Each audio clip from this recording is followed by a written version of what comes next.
Manos e manas, estamos de volta com o Pergunte ao Pastor.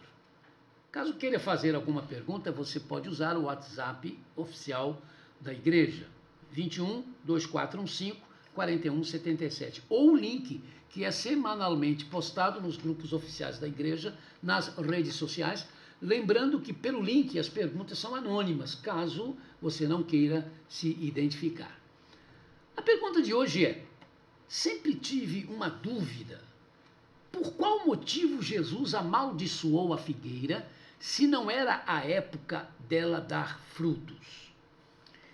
Para o leitor crente, o ato de Jesus em secar a figueira e condená-la a não dar mais frutos foi uma forma prática e clara de falar sobre a vida de quem está sob o poder e direção do Espírito Santo de Deus. Aos que entendem que o que ele, Jesus, fez também tinha a ver com um aviso a Israel de que a sua rejeição a ele faria do Israel físico uma árvore seca que não produziria mais frutos. Isto é, o Israel, no sentido do povo judeu, racialmente falando, não seria mais o povo de Deus, pois tal função foi passada à igreja. Mas à luz do fato de que aquela figueira, ao que tudo indica, foi amaldiçoada num domingo por voltas do dia 10 de abril, no período do pós-inverno da Judéia, quando figueiras não têm, a princípio, frutos em seus galhos, há os que afirmam que Jesus, na verdade, cometeu uma injustiça ecológica e que se enganou ao achar que a figueira tinha frutos. A figueira dos textos de Marcos e Mateus chamava a atenção pelo fato de ser uma árvore sozinha à beira da estrada.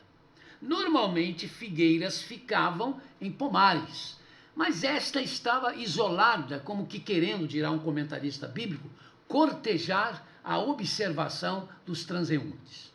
Se de árvores em pomares, dependendo das circunstâncias, frutos podiam ser tirados, muito mais de árvores isoladas, propriedades públicas. Delas, os frutos poderiam ser colhidos, esperando-se que não fossem tirados todos, não é? Por causa dos outros que poderiam também colhê-las.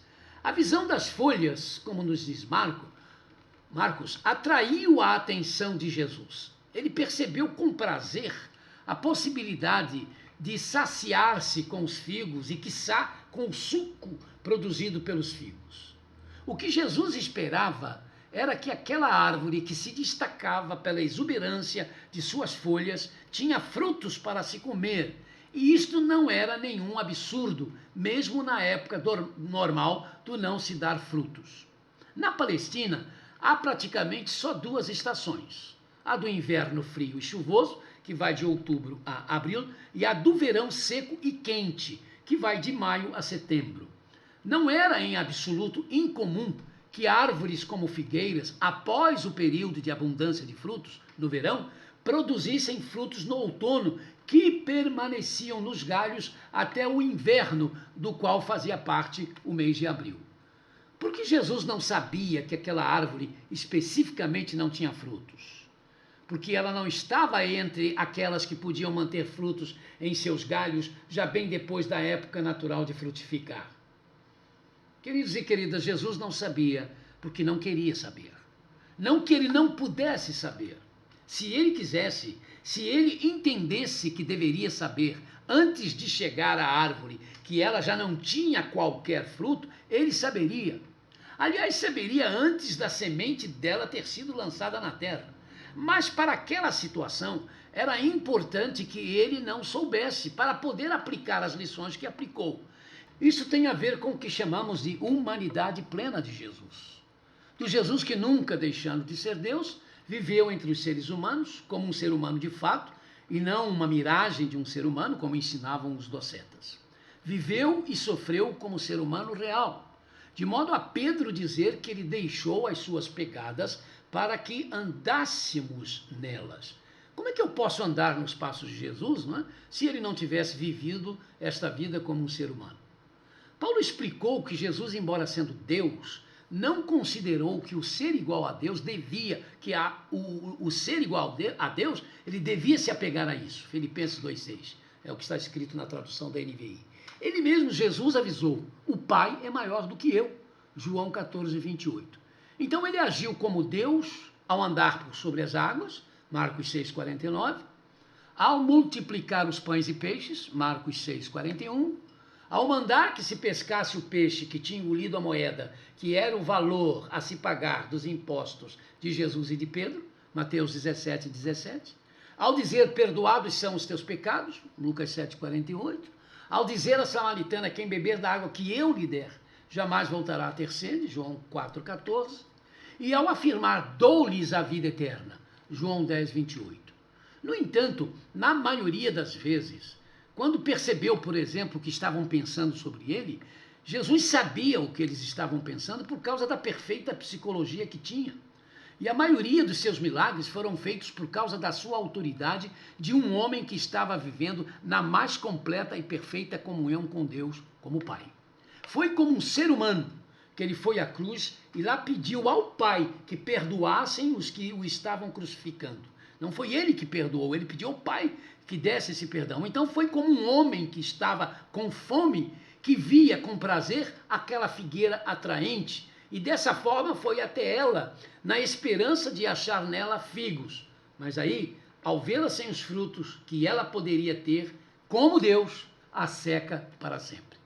De qualquer forma, toda a sua ação no secar a figueira foi simbólica para ensinar que quem vive nele e por ele não vive na aparência e que por causa dele há de produzir os frutos dignos do arrependimento, o fruto do Espírito sempre, mesmo fora do tempo.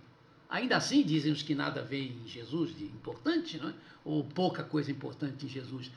Mas ecologicamente ele foi injusto. Manos e manas, injusto foi Herodes, que sem ser dono das vidas dos meninos de Belém, mandou matá-los. Injustas são as mulheres, que dizendo meu corpo, meu espaço, minhas decisões, se acham com o direito de tirar a vida gerada nelas, como se essas vidas fossem propriedades delas. Seus corpos, seus espaços? Pergunte à Covid-19 se ela vai respeitar essa filosofia de vida. No prólogo do Evangelho de João está dito que todas as coisas foram feitas por ele, Jesus, e que sem ele nada que veio à existência existiria. Então ele tinha e tem o direito de, se quiser, criar uma exceção na lei da natureza, que faz chover ou deixar de chover, que seca e enche o mar, que seca a árvore quando, na sua sabedoria perfeita, ele entende que ela tinha de secar, mesmo que não fosse ainda a época para isso, mesmo que não fosse a época de se dar o fruto. Ele tinha o direito de secá-la. A fome dele, Jesus, era real. A figueira era real. A expectativa de um figo para comer era real. E real era a possibilidade daquela figueira ter frutos, mesmo que já fora fora da época normal. Por isso a sua maldição sobre a árvore tinha razão de ser, assim como o lago de enxofre para o diabo e seus anjos também é para os covardes, os incrédulos, os depravados, os assassinos, os que cometem imoralidade sexual, os que praticam feitiçaria, os idólatras e todos os mentirosos, conforme está declarado em Apocalipse 21, versículo 8.